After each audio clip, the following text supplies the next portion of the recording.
에베소서 5장 18절 말씀 우리 함께 읽어보도록 하겠습니다. 시작. 포도 음료를 과하게 마시지 말라. 거기에는 과도함이 있나니 오직 성령으로 충만하라. 아멘. 오늘 말씀 주제는 성경적인 성령 충만은 무엇일까요?입니다. 성경적인 성령 충만은 무엇일까요?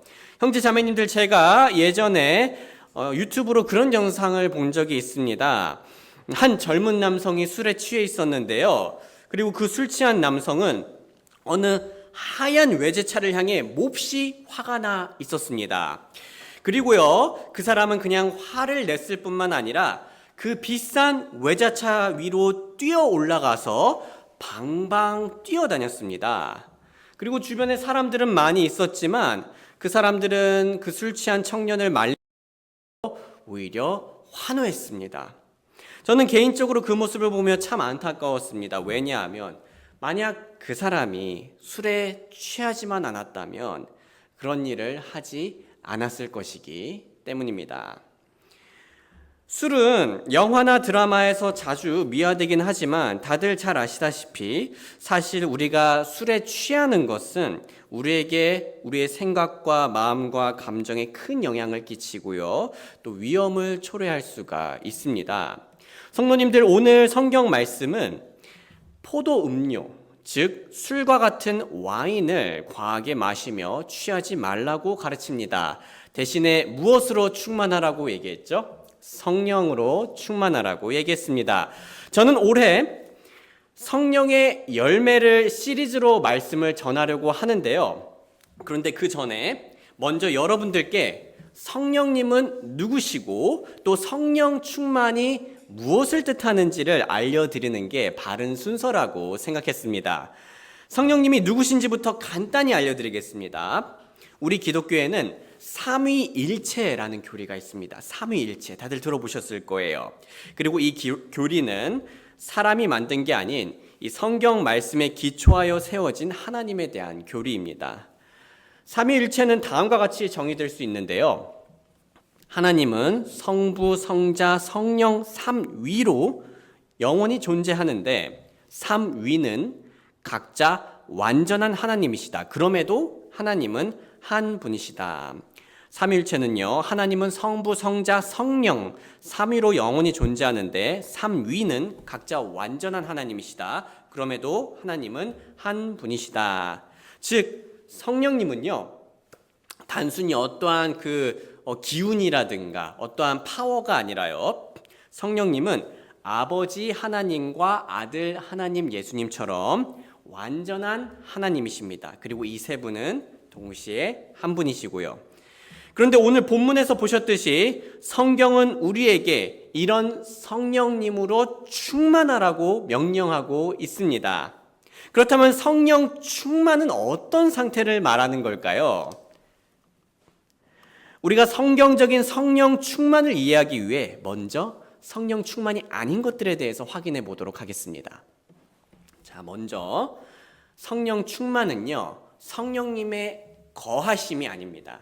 성령 충만은 성령님의 거하심 또는 성령님의 내주하심이 아닙니다.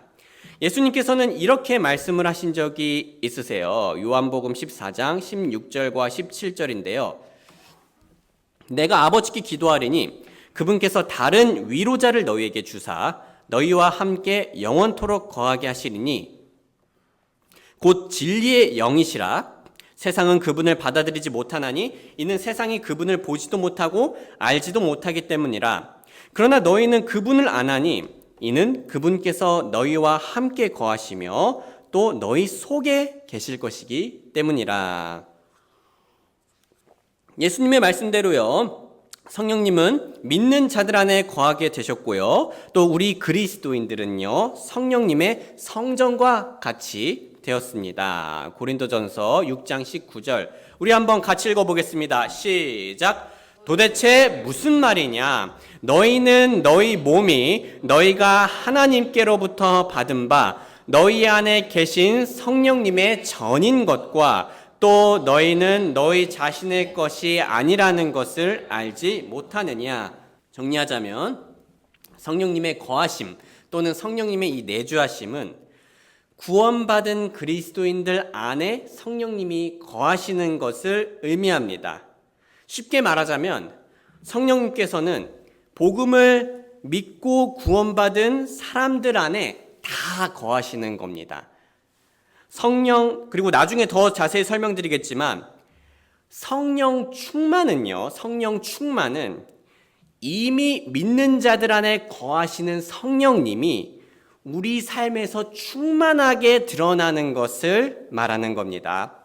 자, 다음으로요. 성령 충만은 성령 침례가 아닙니다. 성령 충만은요. 성령 침례가 아닙니다. 성도님들, 우리가 복음을 믿고 은혜로 구원받았을 때 우리에게 일어나는 여러 가지 일들이 있습니다. 우리가 뭘 잘해서가 아니라요. 하나님께서 은혜로 해주시는 일들이 있는데요. 예를 들면 우리는 칭의를 받으며 의롭게 여겨지고요. 입양하심을 받으며 하나님의 가족이 됩니다. 성령 침례도 우리가 구원받았을 때 일어나는 일입니다. 성령 침례는 우리가 복음을 믿고 구원받았을 때 그리스도께서 믿는 우리들을 그분의 몸에 연합시키는 행위입니다. 성령 침례는 우리가 복음을 믿고 구원받았을 때 그리스도께서 믿는 우리들을 그분의 몸에 연합시키는 행위입니다. 고린도전서 12장 13절 우리 한번 같이 읽어볼까요? 시작! 이는 우리가 유대인이나 이방인이나 매인자나 자유로운 자나 모두 한 성령에 의해 한 몸 안으로 침례를 받았으며 모두 한 성령 안으로 마시게 되었기 때문이라. 참고로 우리가 구원받았을 때 일어나는 이 성령 침례는 단회적이며 일회적이며 반복되지 않습니다. 마치 우리의 구원과 칭의와 입양하심이 일회적이며 반복되지 않는 것처럼 말이죠. 하지만 성령 충만은 다릅니다. 예배소서 5장 18절에 나오는 성령으로 충만하라는 말씀은요. 그리스어 동사가 명령형 현재 시제로 나옵니다. 이것은 우리가 평소 계속해서 성령님으로 충만해지도록 노력해야 함을 나타내주고 있습니다. 마지막으로 성령 충만은 방언을 하는 게 아닙니다. 성령 충만은 방언을 하는 게 아닙니다. 자, 간혹 성령 충만을 방언을 하는 것으로 여기시는 분들이 계세요. 그 이유는 다음과 같은 말씀이 있기 때문입니다. 사도행전 2장 4절 그리고 그들이 다 성령님으로 충만하여 성령께서 그들에게 말하게 하시는 대로 타 언어들로 말하기 시작하더라. 여기서 우리는 성령 충만이 방언을 하는 것이 아니다라는 사실을 알기 위해 몇 가지 성경적인 사실을 이해해야 하는데요. 먼저 성경에서 나온 방언은요, 실제 그 당시에 쓰였던 언어들이었습니다.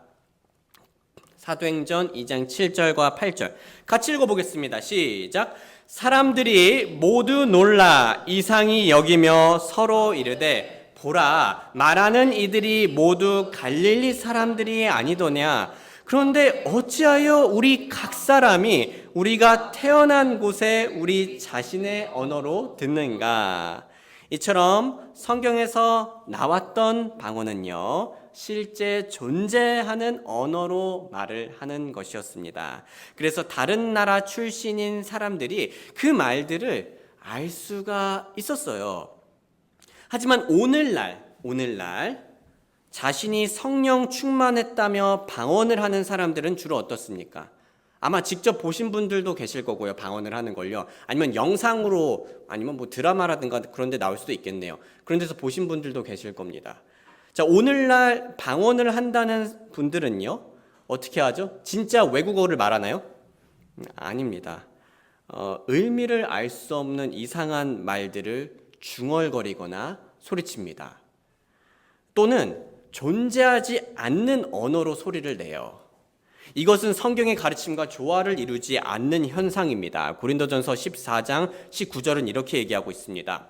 그러나 교회 안에서는 내가 알지 못하는 언어로 만마디 말을 하기보다는 차라리 내 지각으로 5마디 말을 하여 내 목소리로 다른 사람들을 가르치리라.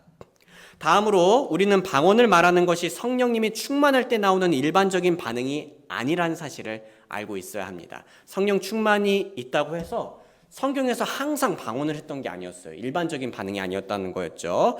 그 사례는 너무 많아서 제가 다 읽지는 않을 텐데요. 사도행전 4장 8절, 31절, 6장 5절, 7장 55절, 9장 17절, 그리고 13장 9절에서 믿는 자들이 성령님으로 충만한 장면이 나옵니다. 하지만 이 모든 구절에서 다 방언이 나오지 않아요. 또한 성령님으로 충만하라는 예배소서 5장 18절의 문맥을 보면요, 참송과 감사는 나오지만 방언이 나오지 않습니다. 포도음료를 과하게 마시지 말라. 거기에는 과도함이 있나니 오직 성령으로 충만하라. 시와 찬송과 영적인 노래들로 너희 자신에게 말하고 너희 마음속에서 주께 곡조를 만들어 노래하며 모든 일에 항상 우리 주 예수 그리스도의 이름으로 하나님 곧 아버지께 감사를 드리고. 자, 마지막으로 우리는 방언의 목적이요, 믿지 않는 이스라엘 사람들을 위한 표적이었음을 알고 있어야 합니다. 방언의 목적이 믿지 않는 이스라엘 사람들을 위한 표적이었음을 알고 있어야 합니다. 같이 읽어보겠습니다. 시작. 율법에 기록된 바 내가 다른 언어들과 다른 입술을 가진 사람들과 함께 이 백성에게 말하리라. 그러나 그 모든 것에도 불구하고 그들이 내 말을 듣지 아니하리라. 주가 말하노라 하였느니라. 그런즉 타 언어들은 믿는 자들을 위한 것이 아니요 믿지 않는 자들을 위한 표적이니라. 네, 여기 보시면요, 율법에 기록된 바 내가 다른 언어들과 다른 입술을 가진 사람들과 함께 이 백성에게 말하리라. 그리고 이건 믿지 않는 자들을 위한 것이라 하였죠. 정리하자면 오늘날 기독교에서는 방언이 곧 성령 충만 혹은 성령 충만의 증거라 생각하는 오해가 많이들 있지만, 방언은요, 성경적으로 보았을 때 성령 충만이 아닙니다. 성경에 나온 방언은 실제 언어였지만 오늘날 방언은 알 수 없는 언어로 말을 하는 것이고요. 또한 성경에서 방언은 성령 충만할 때 나타나는 일반적인 반응도 아니었고요. 마지막으로 성경에서 나왔던 방언의 목적은 당시 믿지 않는 유대인들을 위해 특수하게 주어진 표적이었습니다. 그래서 우리가 방언을 성경적인 시각으로 본다면 다음과 같이 결론을 내릴 수 있죠. 방언은 기적들과 함께 성경 시대에 특수한 목적으로 존재했었지만 더 이상 실질적으로 존재하지 않는다고 보는 것이 합리적입니다. 그러므로 방언은 오늘날 성령 충만의 기준이 될 수 없습니다. 소중한 형제자매님들, 우리는 지금까지 성령 충만이 아닌 것들에 대해 살펴보았습니다. 성령 충만은 성령님의 거하심 또는 내주하심이 아닙니다. 성령 충만은 성령 침례가 아닙니다. 성령 충만은 방언하는 게 아닙니다. 이 외에도요, 성령 충만은 구원의 증표라든가 감정에 압도되는 경험이라든가 점치는 거라든가 신비한 체험이 아닙니다. 제가 이 사례들을 얘기하는 이유는 실제로 이렇게 믿거나 생각하는 분들이 있어서 그래요. 그렇다면 성령 충만은 무엇일까요? 우리는 이 성령 충만을 바르게 이해하기 위해서 오늘 본문에서 성령 충만이 무엇과 함께 설명되었는지를 살펴볼 필요가 있습니다. 예배소서 5장 18절, 우리 오늘 자주 읽지만 한 번 더 읽어보겠습니다. 시작. 포도 음료를 과하게 마시지 말라. 거기에는 과도함이 있나니 오직 성령으로 충만하라. 성도님들, 하루는요, 제가 지인들과 식당에 간 적이 있습니다. 그리고 그 지인들은 제가 화장실인가 어디를 다녀오는 사이에 몰래 제 컵에 담겨진 밀키스에 이 막걸리를 섞었습니다. 밀키스하고 막걸리 둘 다 하얀색이죠. 그래서 색이 비슷하니까 정말 감쪽 같더라고요. 그리고 저는 그 사실을 모르고요, 막걸리를 정말 맛있게 마셨습니다.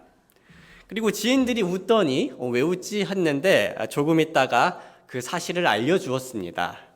성도님들, 저는 그때 정말 긴장했어요. 왜냐하면 그게 제 인생 첫 술이었기 때문입니다. 하지만 다행히 저에겐 아무런 몸의 변화가 일어나지 않았습니다. 자, 성도님들, 만약 제가 막걸리 한 잔이 아니라요. 그 두 잔, 세 잔, 여러 병을 마셨다면 무슨 일이 일어났을까요? 아마 저는 취했을 겁니다. 그렇죠? 그렇다면 술에 취한 사람은 어떻게 됩니까? 술의 영향력 아래로 들어갑니다. 자, 이거는 술을 마셨던 분들은 안주 잘 아실 거고요. 마시지 않으신 분들도 충분히 알고 계신 사실입니다. 자, 술에 취한 사람은 술의 영향력 아래로 들어가게 됩니다. 그리고 그렇게 술에 취한 사람은요, 어떻게 됩니까? 술이 이끄는 대로 생각하고 말하고 행동하게 됩니다. 성경은 오늘 본문에서 이렇게 술에 취하는 대신에 성령님으로 충만할 것을 명령하고 있습니다. 즉 술의 영향력이 아니라 성령님의 영향력으로 들어가라는 겁니다. 술에 취해 술이 이끄는 대로 생각하고 말하고 행동하는 게 아니라 성령님으로 충만하여 성령님께서 이끄는 대로 생각하고 말하고 행동하라는 겁니다. 정리하자면 성령으로 충만해지는 것은요, 성령님의 영향력 아래 계속해서 머무르는 것이고요. 즉 생각, 말, 행동 등 우리에게 속한 모든 기능이 성령님의 인도하심을 전적으로 따르는 것을 말하는 겁니다. 다르게 말하자면 우리를 최대한 성령님께 내어드리는 삶을 사는 것이에요. 소중한 형제 자매님들, 우리가 성령님으로 충만한 삶을 사는 것에 대해서 좀 추상적으로 느끼실 수가 있는데요. 좀 더 구체적으로 이해하기 쉽게 두 본문을 비교하면서 보여드리겠습니다. 에베소서 5장 18절에서 20절 말씀인데요. 오직 성령으로 충만하라. 시와 찬송가와 영적인 노래들로 너희 자신에게 말하고 너희의 마음속에서 주께 곡조를 만들어 노래하며 모든 일에 항상 우리 주 예수 그리스도의 이름으로 하나님 곧 아버지께 감사를 드리고. 성도님들, 참고로 우리 좀 이어져 있긴 하네요. 그래도 이제 그리스어 문법에서는요, 에베소서 5장 18절에서 20절의 내용은 나뉘어진 문장이 아니에요. 이어진 한 문장입니다. 그리고 성령 충만하라는 명령 뒤에 이어서 나오는 내용들은요, 성령 충만의 결과들입니다. 그리고 이 말씀을 기억하며 다른 본문인 골로새서 3장 16절 말씀을 보겠습니다. 같이 읽어볼까요? 시작! 그리스도의 말씀이 모든 지혜로 너희 안에 풍성하게 거하게 하여 시와 찬송가와 영적인 노래로 서로를 가르치고 훈계하며 너희 마음속에서 은혜로 주께 노래하라.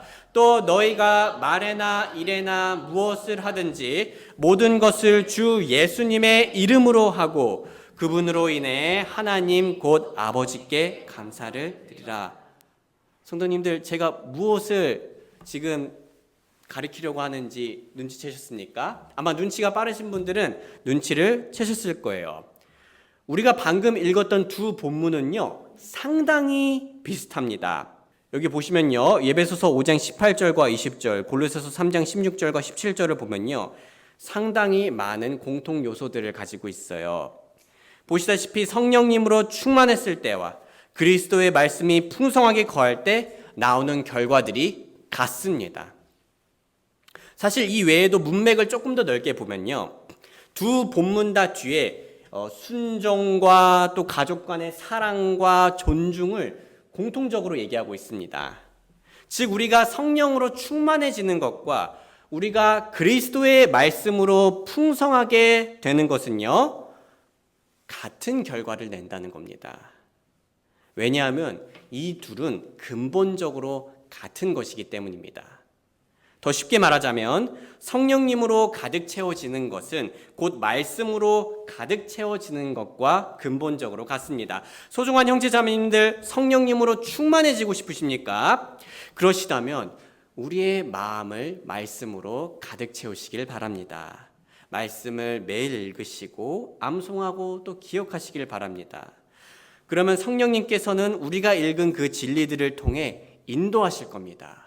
우리가 그 말씀을 읽었을 때 진리임을 깨닫게 해주고요, 그 말씀에 따라 살아가도록 능력을 더해 주실 겁니다. 그리고 우리는 우리의 생각과 말과 행동을 우리를 인도하시는 성령님께 전적으로 맡기면 됩니다. 그게 바로 성령 충만한 삶입니다. 말씀을 마치겠습니다. 말씀을 마치며 성령님께서 일하시는 수많은 경우들 중 하나를 얘기해 보겠습니다. 성도님들, 우리 지난 한 주간 얼마나 많은 걱정을 했나요? 정말 다양한 걱정들을 하셨을 겁니다. 저도 지난 한 주간, 그리고 심지어 어젯밤에도 많은 걱정이 있었습니다. 오늘날 많은 사람들이 걱정을 어떻게 위로하는 편입니까? 자신의 이 고달픈 인생을 어떻게 달랩니까? 밤에 술로 스스로를 위로하곤 합니다. 그렇다면 술은 사람들에게 어떤 식으로 도움을 주죠? 문제를 근본적으로 해결해 주나요? 아닙니다. 생각을 덜하게 만듭니다. 문제를 덜 바라보게 만들어요. 우리의 시야를 가리며 좁게 만듭니다. 그렇다면 성령님은 우리의 걱정을 어떻게 다루어 주실까요? 성령님께서는 말씀을 통해 반대로 우리의 시야를 넓혀 주십니다. 우리가 말씀으로 우리의 마음을 채울 때 성령님께서는 우리 인생의 더 큰 그림을 보여주십니다. 성령님은 사탄 마귀가 속이는 세상이 아니라, 절망이 아니라 우리가 살고 있는 진짜 현실과 소망을 보여주고요. 성령님은 하나님이 우리의 목자이신 것을 보여주고요. 성령님은 우리가 하나님의 자녀인 것을 상기시키고요. 성령님께서는 하나님께서 합력하여 선을 이루신다는 것을 가르쳐 주시고요. 성령님은 우리가 회복할 수 있고 성장할 수 있고 사랑할 수 있음을 알려줍니다. 술에 취한 사람은 자신감이 넘칩니다. 하지만 그 자신감은 근거가 없고 현실을 외면하는 자신감입니다. 성령 충만한 사람도 자신감이 넘칩니다. 다른 점이라면 성령님은 성경이라는 근거가 있고 이 세상의 현실보다 더 진실된 영적인 현실까지 보여주시며 자신감을 가지게 하십니다. 그러니 사랑하는 형제 자매님들, 우리 모두 정말 만족스럽고 기쁘고 행복한 신앙생활을 하고 싶다면 매일매일 술잔을 비우는 것이 아니라 말씀의 잔을 채워서 마시길 소망합니다. 그렇게 온 몸과 마음과 생각이 성령님으로 충만해지며 하나님을 풍성히 경험하는 삶을 사는 저와 여러분들이 되길 주님의 이름으로 소원합니다.